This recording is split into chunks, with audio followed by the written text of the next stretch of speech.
Mike, tonight, Florida Governor Ron DeSantis will be making his challenge to Donald Trump official. He is expected to announce he's running for president, and he's going to do it on, of all places, Twitter, accompanied by Elon Musk. Now, DeSantis is widely viewed to be the biggest threat to Trump, who remains the front runner in most polls. Joining me now to talk more about this is Pat Brady, former chairman of the Illinois Republican Party. Good morning to you. Nice to have you. Good morning. Yeah, you too. Okay, so no surprise, DeSantis basically has already been campaigning New Hampshire, at other places.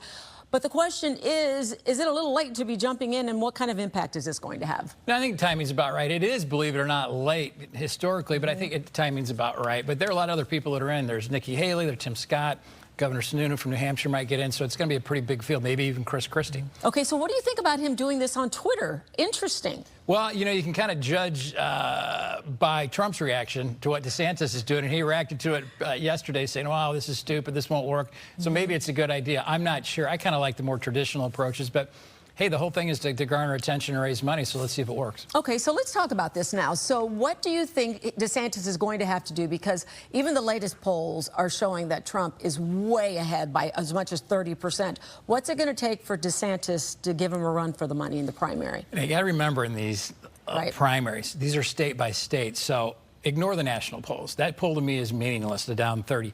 You go to Iowa, New Hampshire, South Carolina, Florida. And those polls can change overnight by a matter of 10 or 15 points. I saw it in 2000 with McCain. So just do the state by states. And I think if he does state by state, he can do pretty well. But the national polls to me are irrelevant. Okay, so let's talk about the elephant in the room, and that is that Donald Trump has been given a court date for his criminal trial right in the middle of the primary. I know. Did you see the video? His head almost exploded. Right? Yeah, he was not too happy about this. So what kind of impact is that going to have? You know, with Trump, the impact we've seen so far is it actually helps him with the base. They think that this is unjustified, and I do. I said this the other day when I was on. I'm not sure if this is the greatest indictment or it should have been brought in the first place, and that just feeds into the Trump narrative that he's fighting for the little guy and the people that haven't been treated fairly. So it probably, believe it or not, helps him. But if he's convicted, he could actually be in jail before, if he were to win, before he would take office in state jail in New York. Okay, so let's kind of take that a little further, because the whole thing is almost unprecedented, although you're saying it's not. No, there's a guy in there right? Let's talk about that actually ran from prison, so he can still run. But it's unprecedented in the sense that I don't know of anybody that could potentially have potentially a conviction and 2 other indictments and win the presidency.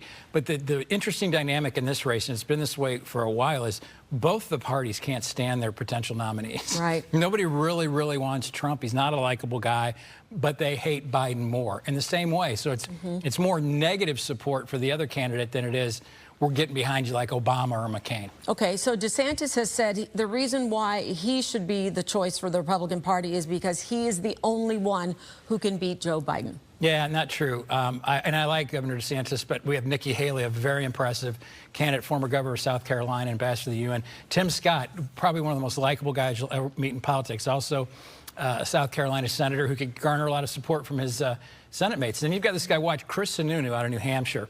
Haven't heard much about him, but that's an early primary state. He's one of the most likable politicians and effective politicians I've seen in a long time. So we're a long way. Scott Walker was winner at this point a few years ago, if you remember that. In fact, Newt Gingrich was the leader, and along with Rudy Giuliani in previous elections. So it's way too early to write anybody's obituary. You are absolutely right about that. It is still early, so we're going to be seeing a lot of you, Pat Brady. Hey, anytime. Always a pleasure to have you. Thanks, Olivia. Thanks again. Okay, coming up, it was the surprise of a lifetime for some lucky students. And Jake has the wonderful story. Jake? Yes, it's really cool. You've got to see this video of Ed Sheeran crashing a high school band practice. We'll show it to you when Good Day Chicago returns.